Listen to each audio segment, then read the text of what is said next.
Mon plaisir d'accueillir Anne de. Alors, je vais. Anne, votre nom c'est. C'est Bouillot, Anne Bouillot. D'accord, parce que c'est pas le nom que j'avais, je me disais bien. Ah bon, non, non. Merci d'être avec nous. Et donc, vous allez nous parler du bilan de compétences, donc d'incarner son projet pour le vivre pleinement. Alors, ce que je vous propose, c'est que vous puissiez intervenir, nous parler de tout ça. Et n'hésitez pas, si vous êtes derrière vos écrans, si vous avez des questions, à les poser dans le chat. Si vous voulez réagir et interagir, n'hésitez pas à le faire. Nous pourrons relayer et répondre à vos questions à la fin de la présentation de Anne. N'hésitez pas également à partager ce live sur vos profils personnels ou à taguer des personnes de votre entourage qui pourraient être susceptibles d'être intéressées par le sujet du bilan de compétences, qui est à mon avis un sujet qui concerne beaucoup de personnes d'entre vous. Voilà, Anne, je vous laisse la parole et je vous retrouve après. Merci beaucoup. Merci, merci bien. Alors, je vais plus précisément vous parler, d'une méthode qui vous permettra de dépasser vos peurs. Il y a une petite confusion. Je propose, effectivement des bilans de compétences, donc on pourra en parler s'il y a des questions. Mais, la présentation, que j'ai préparée aujourd'hui, a pour objectif de vous aider à dépasser vos peurs pour pouvoir avancer. Donc ça rejoint, le thème du bilan de compétences puisque, au cours d'un bilan de compétences, on peut, être amené à envisager un changement et comme on le sait, le changement fait peur. Pour pouvoir avancer, dans un bilan de compétences, vous aurez probablement à dépasser vos peurs. Donc, voilà, j'ai prévu de vous expliquer et de vous transmettre une méthode faite de petits exercices que vous pourrez ensuite, reproduire, chez vous, pour vous aider à dépasser ces peurs. Voilà, donc ce sont en fait les premières actions qu'on va commencer à faire ensemble qui vont vous aider à éliminer ces peurs. Alors pour pouvoir, faire ces exercices, je vous propose de prendre, une feuille de papier ainsi que, 3, crayons de couleur, voilà, de 3 couleurs, différentes. Et puis, donc je vous laisse quelques minutes, donc une feuille de papier et donc 3 couleurs différentes. Heu et heu et je vous demande, en fait, de commencer à penser à la peur, qui vous vient à l'esprit lorsque vous pensez au changement que vous voulez réaliser. Donc j'imagine que si vous êtes connecté sur ce salon professionnel, c'est que vous êtes dans une démarche de changement. Alors voilà, réfléchissez à ce changement et essayez d'identifier, la peur principale qui vous vient à l'esprit quand vous envisagez ce changement. Finalement, dans ce changement, qu'est-ce qui vous fait peur? Je vous laisse une minute, donc pour penser, et identifier une peur parmi d'autres, notez en fait sur une échelle de 1 à 10, à quel niveau d'intensité vous situez cette peur? En sachant, que 0 sera vraiment le niveau 0 de la peur, c'est-à-dire, finalement, c'est une peur, quasiment inexistante et 10 est vraiment le niveau maximum. Donc notez, le degré d'intensité de cette peur et puis vous pouvez également réfléchir à un peu à la couleur que pourrait prendre cette peur, à la forme éventuellement, si elle devait prendre une forme, voilà, quelle forme prendrait-elle?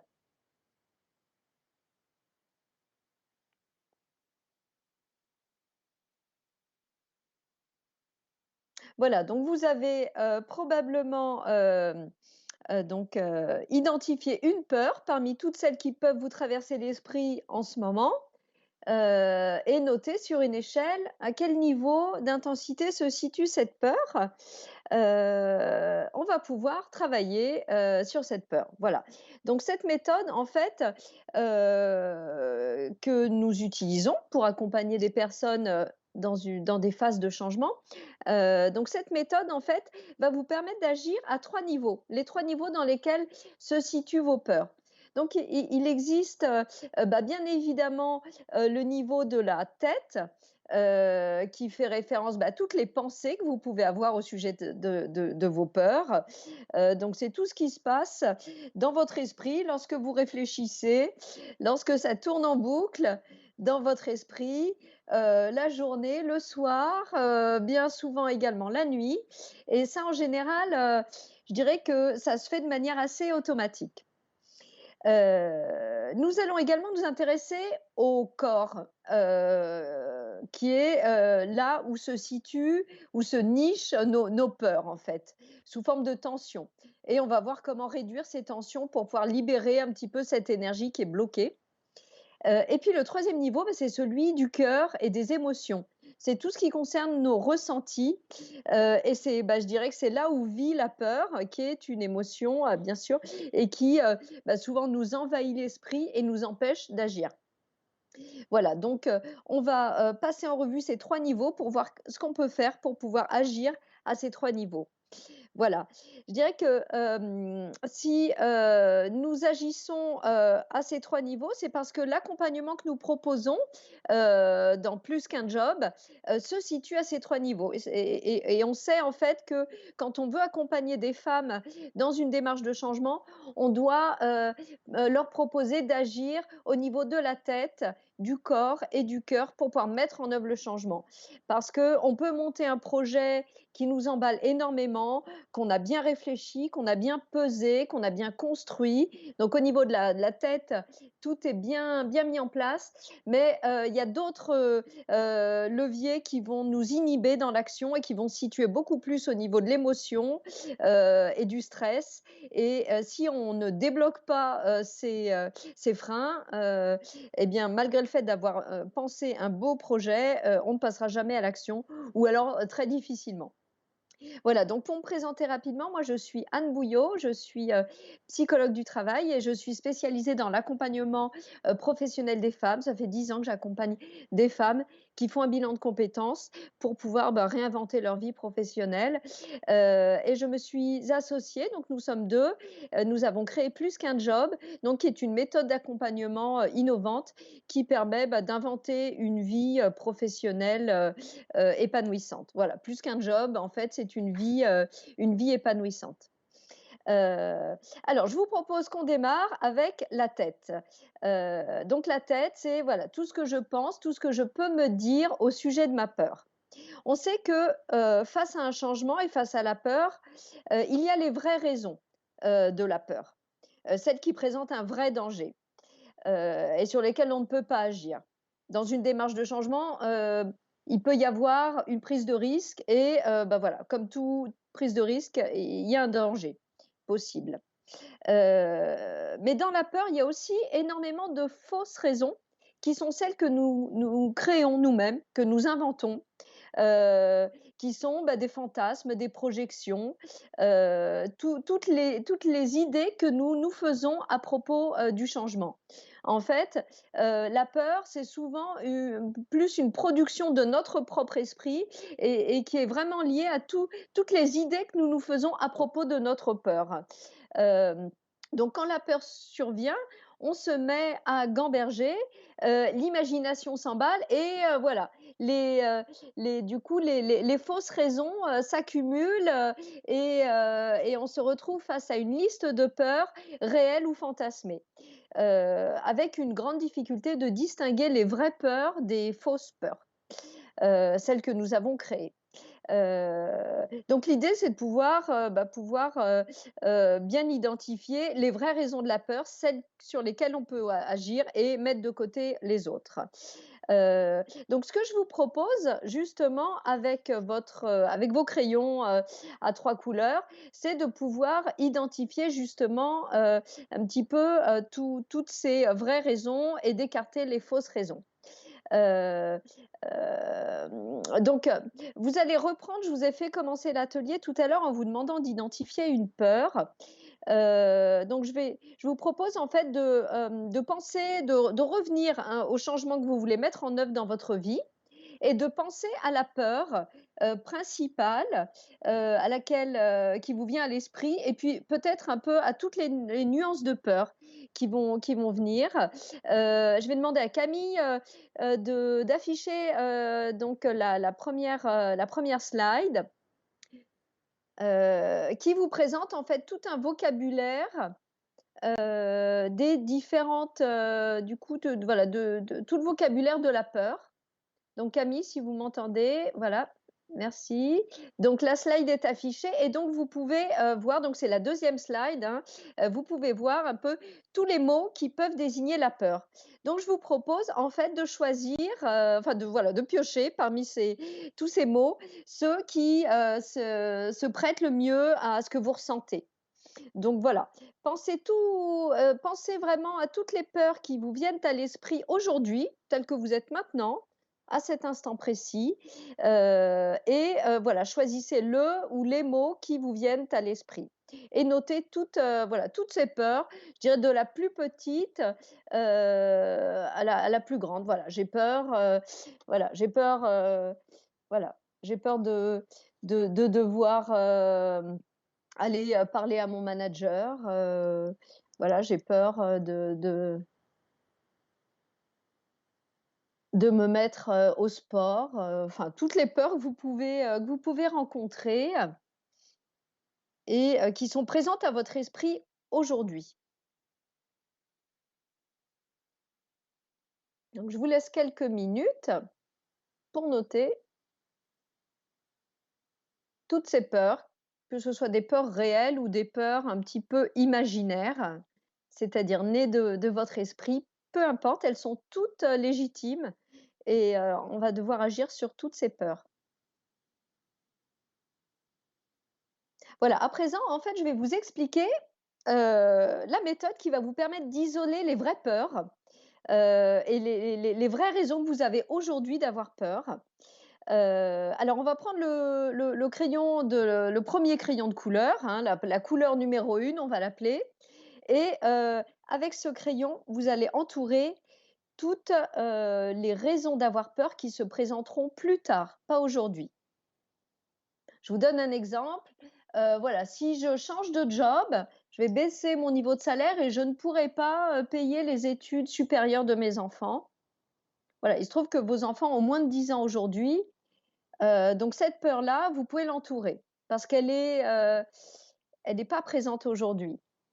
Elle se présentera peut-être plus tard, mais aujourd'hui, c'est pas la priorité à traiter.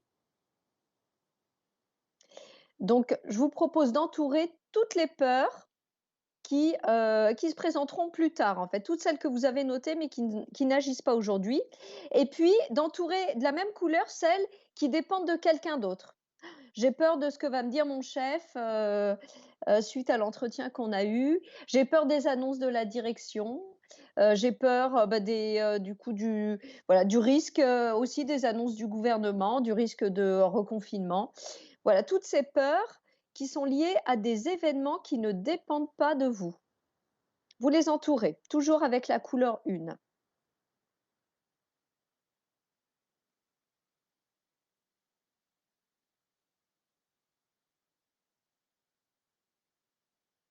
Donc une fois que vous avez entouré, toutes ces phrases, il vous reste les bonnes raisons d'avoir peur. Donc théoriquement, les mots ou les bouts de phrases qui ne sont pas entourés, heu, concernent les événements qui se présentent actuellement pour vous, dans le présent, qui dépendent de vous et sur lesquels vous pouvez agir. Donc ce sont ce qu'on appelle les bonnes raisons d'avoir peur. Par exemple, bah, j'attends, une annonce de ma direction, et je vais devoir choisir parmi, plusieurs propositions qui seront faites. Voilà. Cette annonce aura lieu, heu, d'ici la fin de la semaine et je vais avoir à prendre une décision. Donc on va dire que c'est une vraie raison d'avoir peur parce qu'elle est présente aujourd'hui et que vous allez avoir à agir aujourd'hui ou demain. Enfin, en tout cas, c'est vous qui avez la main. Donc vous avez ainsi isolé la peur sur laquelle vous allez pouvoir vous concentrer, et vous allez pouvoir, bah, l'entourer, de la couleur numéro 2 et face à cette peur donc entourée de la couleur numéro 2, je vous propose de réfléchir aux ressources que vous allez pouvoir mobiliser, les ressources que vous allez utiliser, ce que vous pouvez faire pour pouvoir vous préparer, à agir. je reprends mon exemple, donc j'attends des annonces de ma direction et ça me fait peur parce que je vais devoir prendre une décision importante pour moi. Voilà, une décision qui engage mon avenir. Peut-être décider de rester dans cette entreprise, peut-être décider de quitter mon entreprise. Heu, donc voilà, donc effectivement, ça me fait peur. Que puis-je faire? Bah, je peux peut-être commencer à préparer, un entretien que j'aurai. Je peux peut-être commencer à regarder, les offres d'emploi pour aussi avoir une idée du marché sur lequel j'aurai à me repositionner. Je peux peut-être lister un petit peu, bah, les pour et les contre parce qu'en fait, bah, c'est pas si simple que ça. Il y a des bonnes raisons de partir, des bonnes raisons de rester. Donc voilà, cherchez en fait tout ce qui peut vous aider à vous sentir plus fort face à cette situation, à ce qui vous fait peur, comment vous allez pouvoir vous préparer, hein.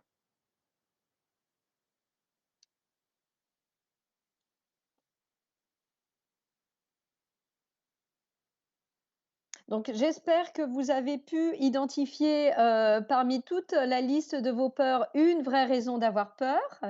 Vous en avez peut-être même identifié plusieurs.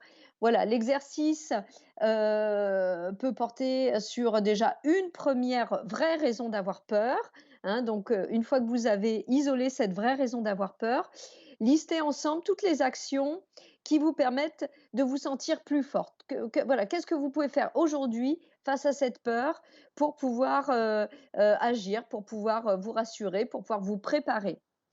Voilà, donc tout ça, c'est vraiment le niveau, de la tête, hein, des pensées, qui vous permet, d'une part, bah, de pouvoir bien, nommer, bah, repérer exactement, cette sensation de peur que vous ressentez, hein. Donc je vous ai proposé une liste, de vocabulaire, qui est peut-être toujours affichée. J'espère que vous la voyez. Et puis, une fois que vous avez trouvé le mot le plus approprié à votre peur, voilà, de pouvoir identifier les vraies raisons d'avoir peur et mettre de côté les fausses raisons d'avoir peur. Donc voilà, on laisse la tête de côté pour le moment. En général, ça continue de tourner dans les pensées, hein. Notre cerveau est fait pour produire des pensées et c'est un mécanisme qui fonctionne bien et on va s'intéresser au corps. Parce que le corps, c'est là où se nichent les tensions liées à la peur. La peur, en fait, se traduit vraiment au niveau du corps également, et c'est souvent assez insidieux. On s'en rend pas forcément compte jusqu'au jour où on a mal au dos, où on a des courbatures, on a mal à la tête, on a un torticolis, et voilà, ça s'installe progressivement, un petit peu tous les jours et si on n'agit pas, et ben, on se retrouve, quand même assez, je dirais handicapé, ça nous freine dans l'action, en fait. Ça consomme de l'énergie, et ça nous limite, en fait, dans notre pouvoir d'action. Alors que se passe-t-il en fait? Pourquoi ça vient se poser de cette manière dans le corps? Parce qu'en fait, la peur est une réaction, un petit peu primaire, une émotion primaire, qui entraîne la fuite, hein. La réponse la plus appropriée à la peur, c'est la fuite. Heu et pour pouvoir, fuir plus vite, nous avons des réactions, instinctives de survie qui font que, bah, le rythme cardiaque s'accélère, les muscles se tendent, l'adrénaline monte. Donc tout ça est très adapté si on se trouve dans la forêt et qu'on a peur, d'une bête féroce et qu'il faut se préparer à courir très vite. Voilà, simplement dans nos sociétés modernes, on a quand même moins souvent, l'occasion d'avoir à fuir de cette manière et donc finalement, ces réactions corporelles, se traduisent par du stress qui s'installe et qui, s'il dure, longtemps, plusieurs semaines, plusieurs mois, peut vraiment devenir, bah, chronique et altérer, vraiment, bah, votre état de santé. Donc c'est important de pouvoir aussi être conscient, de ce qui se passe au niveau du corps. Heu, donc bah, la première réaction, à avoir, c'est de pouvoir ressentir les choses. On est parfois tellement accaparé par, bah, ses pensées, par le rythme de vie dans lequel, on est que, on ne sent plus son corps. Donc c'est de pouvoir ressentir les choses. Voilà, est-ce que ça se passe, dans le dos? Est-ce qu'on a les épaules, un petit peu, crispé, voilà. Est-ce qu'on a des douleurs dans le bas du dos? Est-ce qu'on respire bien? Est-ce qu'on a une respiration assez ample? Est-ce que le ventre est crispé, est tendu?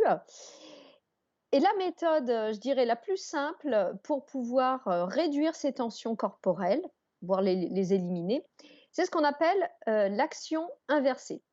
C'est-à-dire que, bah, si vous sentez par exemple des tensions dans vos épaules et que vos épaules sont un petit peu crispées, eh bien, je vous propose de déplier vos épaules, de vous grandir, d'avoir une respiration ample. C'est vraiment d'avoir du coup, un mouvement un petit peu exagéré, mais inversé, par rapport, à ce qui se produit quand vous êtes stressé. Et qu'est-ce qu'on ressent quand on déplie comme ça les épaules? Quand on a une grande respiration, eh bien, ça fait du bien.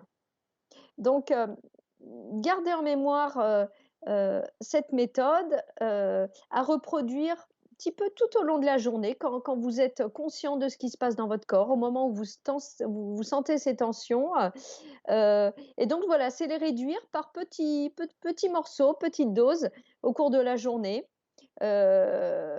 Et c'est voilà, c'est toutes ces petites actions mises bout à bout qui vont vous amener, de la détente et vraiment du bien-être. Hem, donc voilà, en tout cas pour ce qui concerne le corps. Je vous propose, à présent qu'on passe oui, j'ai vu. Je vous propose qu'on passe donc, bah, il nous reste quelques minutes, donc, on aura justement le temps de terminer avec le cœur, qui est là, où, l'émotion, vit, hein. C'est vraiment l'émotion à l'intérieur de moi, mon ressenti, intime. Donc la peur, en fait, c'est vraiment une émotion qui a besoin d'être désamorcée, parce que derrière chaque émotion, en fait, il y a un besoin et donc c'est important de comprendre ce besoin. Face à la peur, le besoin, c'est celui, d'être rassuré, c'est un besoin de sécurité. Donc la réaction de la peur, c'est vraiment, une réaction qui, entraîne le besoin d'en parler à quelqu'un. Nous avons besoin de pouvoir parler de ce qui nous fait peur et de pouvoir visiter, cette peur avec quelqu'un, qui nous permette, d'aller au bout, en fait, de ce que nous ressentons. C'est vraiment le fait de pouvoir exprimer ce que l'on ressent qui va nous aider à évacuer cette peur. Heu, c'est important de pouvoir trouver quelqu'un de calme qui va pouvoir vous rassurer parce que justement cette personne n'aura pas peur de votre peur. C'est le calme intérieur de, la personne à qui vous allez en parler, qui va vous permettre de vous sentir, bah, de voilà, de lâcher cette peur et vraiment de vous sentir, rassuré par le fait que, cette personne n'a pas peur de votre peur. Heu, donc c'est ce qui va vous permettre en fait de décharger votre émotion et ensuite de pouvoir commencer à trouver des actions un peu opérationnelles. Donc c'est vraiment le calme intérieur de l'autre qui a le plus de force pour, vous aider. Donc choisissez quelqu'un à qui vous allez pouvoir exposer votre peur et qui va simplement l'écouter, sans chercher à vous donner, des conseils. Ça peut être, voilà, ça peut être quelqu'un de votre entourage.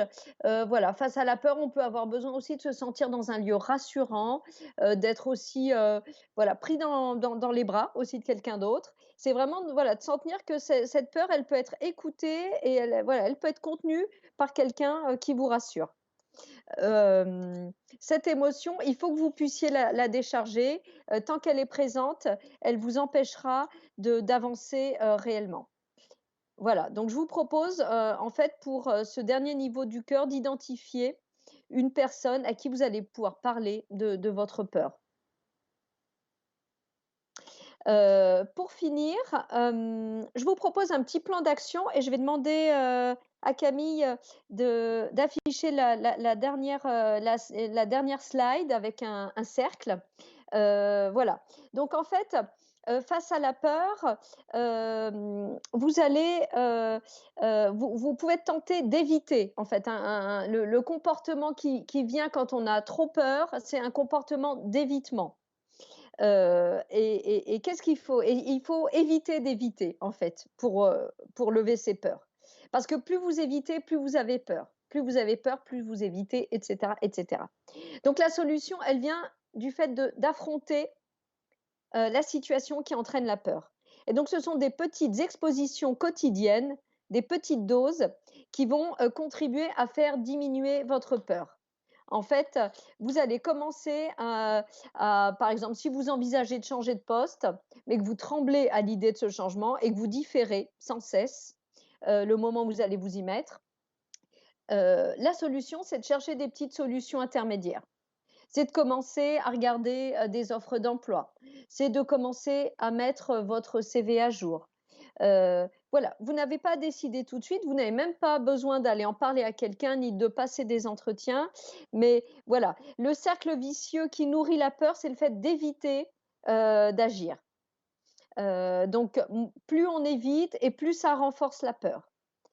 Donc le cercle, que vous voyez sur cette slide donc, représente un peu un cercle vertueux qui va vous aider à transformer la peur en courage. C'est-à-dire, voilà, à chaque petite action, je vais recevoir un message, qui me dit que, bah, le danger n'est pas si grand, qu'effectivement, je peux commencer à parler de mon envie de bouger à mon manager et que, voilà, c'est pas un drame, ça va pas provoquer, une révolution, et donc, bah, voilà, ça va me donner confiance en moi et ça va m'inciter à continuer à agir. Et donc plus j'ai confiance en moi, bah, moins j'ai peur et plus j'agis. Voilà, donc on peut finir en fait, cet atelier, par, ce plan d'action que je vous propose qui serait, bah, face à la peur que vous aviez identifiée au début, est-ce que vous pouvez, penser à des petites actions que vous pourriez mettre en œuvre, des micro-actions, heu, que vous allez pouvoir dérouler dans les prochaines semaines? Donc, bah, une première action, ce serait de venir nous voir sur le salon, professionnel. Heu voilà, et je suis sûre que vous pouvez trouver d'autres idées, d'actions, que vous pourriez, mettre en œuvre facilement, pour, ben, voilà, vous préparer au changement que vous voulez réaliser. Voilà. Je finis juste, bah, cette petite, présentation, bah, pour vous dire que, donc plus qu'un job, nous serons présentes sur le salon, professionnel, donc qui se tient mercredi, 30 septembre et jeudi, 1er octobre. Donc moi, je serai présente, le jeudi 1er octobre. Donc plus qu'un job, c'est une méthode d'accompagnement, qui vous permet d'agir, bah, au niveau de la tête, du corps et du cœur. Plus qu'un job, c'est une vie, épanouie, hein, qui réunit, toutes les dimensions de votre existence. Voilà, plus qu'un job, c'est un projet de vie. D'ailleurs, vous pouvez, pour finir la présentation, mettre, alors vous trouverez donc mes coordonnées et puis la dernière slide qui illustre ce projet de vie. Et voilà, donc je vous propose à présent, bah, de pouvoir réagir, grâce, au chat, hein, donc c'est l'onglet, enfin conversation. Donc nous avons un petit moment pour pouvoir échanger. Si vous avez des questions, j'y répondrai. N'hésitez pas à les poser. Voilà, je suis disponible. Je vous remercie en tout cas, d'avoir, participé à cet atelier. J'espère que vous avez pu, heu, mettre en œuvre cette méthode et qu'elle pourra vous être utile. Et je voilà, j'attends vos questions, vos commentaires. Merci beaucoup Anne, c'était vraiment très intéressant. Il y a d'ailleurs beaucoup de réactions dans ce sens, des personnes qui vous remercient sur cette présentation qui peut finalement s'appliquer dans bien des domaines. Voilà, c'est une intervention très instructive. Il y a même une personne, Pestia, je crois, je ne sais pas si je dis bien son prénom, qui vous connaît déjà et qui espère vous retrouver sur le salon. Donc on rappelle que vous êtes bien avec nous. Alors le salon se tient à partir de demain, mercredi, à partir de 11 h jusqu'à 19 h et jeudi de 9 h à 17 h. Et vous êtes avec nous jeudi. Alors pour les personnes qui seraient arrivées en cours de live, qui aimerait le réécouter. Donc, bien sûr, il sera disponible en replay sur notre chaîne YouTube avant la fin de la semaine. Et il y a également la possibilité encore de prendre des rendez-vous en ligne avec vous. Alors les rendez-vous coaching que vous proposez sur le salon sont complets, je pense. Mais par contre, vous avez encore des créneaux de disponibles à partir de vendredi, et lundi et mardi, également grâce au salon. N'hésitez pas à profiter de, de cette opportunité qui vous est donnée de rencontrer Anne gratuitement. Donc vous nous avez parlé de nos peurs, de dépasser nos peurs, de faire la distinction entre nos peurs réelles et les peurs un peu fantasmées, Tout à fait. de nous dire également que ces peurs, en fait, finalement, elles peuvent être vertueuses si elles sont bien transformées, et elles expriment des besoins d'être confortés qui sont légitimes. Et voilà, donc vous proposez une méthode qui aligne la tête, le corps et le cœur, si j'ai bien tout compris, et C'est qui ça. a fait ses preuves. Vous avez beaucoup d'expérience dans l'accompagnement des femmes, puisque ça fait plus de 10 ans que vous le faites. Vous nous avez expliqué ça au début. Voilà, donc je vois des réactions encore, des personnes qui vous disent merci. Voilà, très pratico-pratique, c'était très Oui. instructif, vivement demain. Donc voilà, c'est plutôt des réactions enthousiastes et plus que des questions. Donc merci Anne. Il n'y a pas réellement de questions, je pense que ça veut dire aussi que c'était très clair. Bah, c'est parfait. Oui. Et voilà, donc mille merci pour cette matinée. Dépassez vos peurs pour avancer avec vous, plus qu'un job qui sera présent sur le salon jeudi. Voilà, je vous laisse et je vous dis merci beaucoup et au grand plaisir de vous retrouver jeudi matin à Lyon.